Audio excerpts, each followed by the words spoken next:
తెలంగాణలోని అన్ని పంచాయతీల్లో సర్పంచ్ నూతన పాలక వర్గం ప్రమాణ స్వీకారం జరిగింది. దీనిలో భాగంగా గోరికొత్తపల్లి గ్రామ పంచాయతీలో నూతన సర్పంచ్ బాధ్యతలు చేపట్టారు.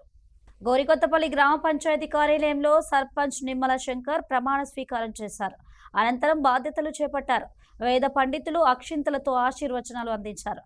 అంతకుముందు గ్రామంలోని అంబేద్కర్ విగ్రహానికి సర్పంచ్తో పాటు నూతన పాలక వర్గ సభ్యులు పూలమాలలు వేసి నివాళులర్పించారు.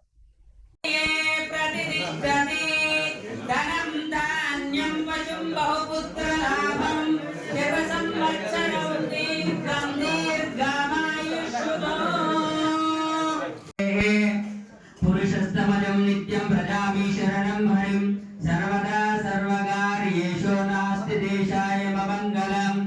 గ్రామ పంచాయతీ సర్పంచ్ నిమ్మల శంకర్ అను నేను శాసనం ద్వారా ఏర్పాటు చేయబడిన భారత రాజ్యాంగం పట్ల నిజమైన నమ్మకము మరియు విధేయతను కలిగి ఉండి నేను స్వీకరించబోతున్న విధిని నమ్మకముగా నిర్వహించదనని భగవంతుని సాక్షిగా నిత్యనిష్టతో ప్రమాణం చేయుచున్నాను.